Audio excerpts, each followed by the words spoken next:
Olá! Sejam bem-vindos ao canal Reddit TV. Deixem o like e inscreva-se. A sogra infectou deliberadamente minha filha com varicela. Estou furiosa. Ela não acha que seja grande coisa. Mal consigo digitar isso porque pensar nisso me deixa com muita raiva. No começo deste ano, meu marido, um 31M, e eu decidimos passar o Natal com a família dele pela primeira vez desde que minha filha nasceu em setembro passado. Como eles moram a 12 horas de distância, decidimos ficar algumas semanas antes do Natal para que eles pudessem passar bastante tempo com ele em 13 meses. Chegamos cedo como planejamos e tudo foi ótimo. Tive alguns desentendimentos com minha sogra Trish 56F no passado sobre meu estilo parental. Ela me criticou por usar fraldas descartáveis, comprar comida de bebê no supermercado e não criar N como um bebê orgânico, mas tudo parecia ótimo. Depois de 1 ou 2 dias nos acomodando, meu marido e eu decidimos pegar alguns presentes em um shopping a 1 hora de distância antes que a correria de última hora começasse. Meu sogro, 60M, foi junto. Trish disse que ficaria feliz em cuidar de N. Voltamos algumas horas depois e N estava dormindo em um cobertor que eu não reconheci. Trish disse que uma de suas amigas passou e deu como um presente de Natal antecipado. Parecia bem velho gasto, mas imaginei que uma de suas amigas hippies estava apenas reciclando. As 2 semanas seguintes foram boas, exceto por Trish fazer questão de preparar refeições para N do zero. Mencionei isso ao meu marido e ele disse para deixá-la em paz. N basicamente amassou a comida que Trish lhe deu com as mãos e jogou as tigelas no chão, como ela tem feito no momento. Trish disse que levaria um tempo para ela se acostumar com refeições nutritivas. Eu estava ficando cansado da intromissão dela, mas era só por algumas semanas, então, por causa das férias, deixei passar.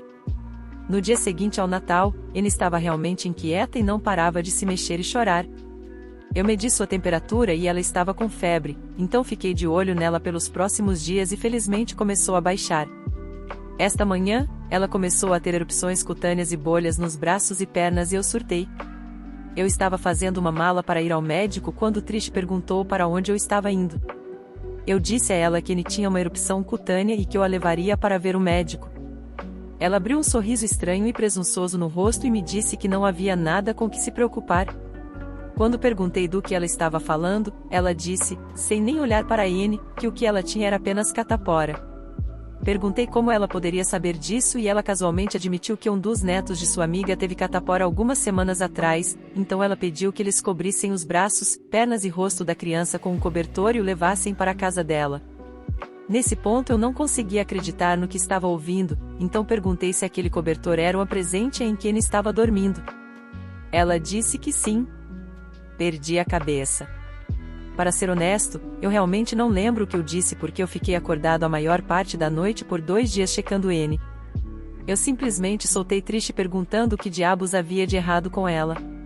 Meu marido e meu sogro vieram tentar acalmar as coisas e Trish se manteve firme e disse que a catapora era a melhor e mais natural coisa para N construir sua imunidade. Eu já tenho um calendário de vacinação em andamento com meu pediatra e ela foi marcada para ser imunizada contra a catapora aos 18 meses. Nós dirigimos para ver o médico e ele confirmou que ela tinha. Ele disse que eu teria que cortar as unhas de N curtas e talvez ter que prender meias em suas mãos enquanto ela dorme porque crianças tão novas podem se coçar até sangrar e isso deixará cicatrizes. No caminho de volta, meu marido começou a dar desculpas para Trish, que ela só estava fazendo o que achava melhor. Eu não conseguia acreditar que ele estava defendendo-a e nós brigamos a maior parte do caminho para casa até que eu disse a ele para parar de falar comigo. N estava se coçando feito louca e eu só tive que prender meias nas mãos dela. Trish tentou falar comigo quando voltamos e eu disse para ela sair da minha vista. Deveríamos ficar até quarta-feira, mas acabei de arrumar nossas coisas para podermos sair amanhã cedo. Estou tão brava que nem consigo pensar. Sempre que ouço Trish se movendo na cozinha, meu coração começa a bater mais rápido e sinto vontade de ir lá e agarrá-la pelos cabelos. Não quero vê-la nunca mais ou deixar minha filha vê-la novamente.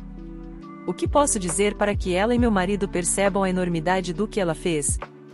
Acho que não consigo falar coerentemente na cara deles até que ele melhore. TL, doutor, a sogra infectou minha filha com catapora deliberadamente.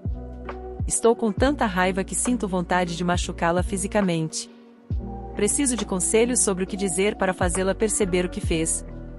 Atualização. Eu não achei que seria possível, mas as coisas pioraram. Acordei logo cedo na manhã seguinte e comecei a arrumar nossas coisas no carro. Depois que o abri, guardei as chaves no bolso, já que eu estava entrando e saindo. Geralmente usamos o conjunto do Jack e deixamos as minhas na minha bolsa. Enquanto eu estava arrumando as coisas, ele sentou na cozinha com Trish, meu sogro, 60M, e conversou e tomou café como se nada estivesse errado.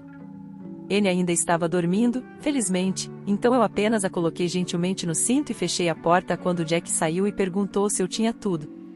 Eu disse que estávamos prontos para ir assim que ele estivesse. Ele disse um ok e calmamente pegou seu molho de chaves e trancou o carro centralmente, trancando ele lá dentro. Perguntei o que diabos ele estava fazendo e ele disse que não sairíamos até que eu me desculpasse com Trish.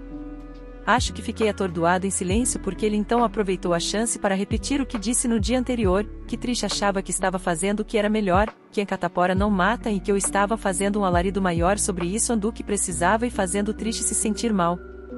Sim, fazendo-a se sentir mal. Todos os comentários do meu último post estavam girando na minha cabeça, e eu disse a ele que ele precisa parar de ser filho e começar a ser pai. Ele fez uma careta e disse que sempre seria filho de Trish, e esse era o ponto, que ninguém deveria falar com a mãe dele do jeito que eu tinha falado no dia anterior, e eu precisava me desculpar para esclarecer as coisas. Eu senti como se tivesse entrado em algum tipo de Twilight Zone estranho, onde eu acidentalmente me casei com uma criança de 9 anos em vez de um homem adulto, então eu apenas pedi para ele abrir o carro para que pudéssemos sair.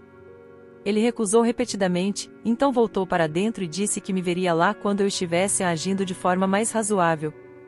Você provavelmente pode adivinhar o que aconteceu depois.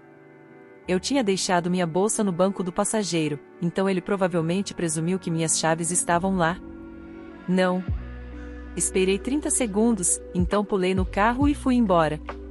Meu telefone explodiu com 1 milhão de ligações dele, Trish e meu sogro. Por fim, minha mãe, meu pai e minha irmã Jace, de quem sou muito próxima, também ligaram. Eu tinha mandado uma mensagem rápida para Jace sobre o que estava acontecendo no dia anterior, mas ela ficou chocada ao saber de tudo, detalhe por detalhe. Quando eu estava na estrada, pedi para ela ligar para Jack e dizer que ele podia ir andando para casa, não me importo. Depois que ela ouviu meu lado da história, e não o de Jack, que era aparentemente que eu tinha enlouquecido, assustado, triste, pegado o N ou fugido, ela se acalmou. Mamãe, papai e Jay se ofereceram para começar a dirigir e me encontrar no meio do caminho para que eu pudesse trocar com um deles e não tivesse que dirigir as 12 horas inteiras sozinha em um dia. Fiquei tão grata por vê-los que praticamente desmoronei no estacionamento de um posto de parada de caminhões enquanto chorava que os amava. Todos eles se revezaram dirigindo enquanto eu descansava. Foi super reconfortante conversar sobre isso e ouvir que Trish e Jack são os irracionais. Quando voltamos, fiquei na casa dos meus pais durante a noite e eles disseram que eu poderia ficar o tempo que precisasse. Os próximos dias foram bem tensos. Fiquei acordado a maior parte da noite me certificando de que ele não coçasse, o que ela fez de qualquer forma, de alguma forma, e parecia que ela só chorou e chorou e chorou até ficar exausta. Ela tem 5 cicatrizes no rosto e algumas outras nos braços de coçar. Sei que as aparências não deveriam importar, mas estou tão bravo que a pele dela está marcada para o resto da vida agora por causa de alguma besteira estúpida. Essa coisa toda é algo que eu nunca esperei que acontecesse. Atendi uma das ligações de Jack apenas para ele começar um discurso dizendo que eu não reconhecia essa pessoa que eu tinha me tornado, então desliguei na cara dele. Ele deveria voltar para o início do ano de trabalho, o que eu não estava ansioso, mas imaginei que poderíamos fazer funcionar, desde que Trish estivesse a 12 horas de distância. Então, por volta das 23 horas de uma noite, recebi uma mensagem muito curta e formal do meu sogro pelo telefone de Jack, dizendo que Trish tinha contraído herpes zoster e estava no pronto-socorro, que Jack ficaria lá para cuidar dela e que ele trabalharia remotamente em casa quando o ano recomeçasse. Jack esteve lá nas últimas semanas cuidando de todos os caprichos da mamãe, tenho certeza de que ela fez uma performance digna de um Oscar por estar com um pé na cova, e, de acordo com o Google, a qualquer momento suas pústulas doloridas e crostosas devem desaparecer suavemente naquela doce noite. Algumas semanas atrás, eu estava honestamente tão cansada e sobrecarregada e incrédula que não sabia o que fazer. Agora que estou de volta em casa com pessoas que realmente se importam comigo, acho que estou começando a perceber o quão sortuda sou de ver o relacionamento estranho com a mamãe dele tão cedo. O fato de ele se importar mais com Trish do que com a própria filha diz muito. Quando ele finalmente voltar, acho que teremos que ter uma conversa séria sobre nosso futuro juntos.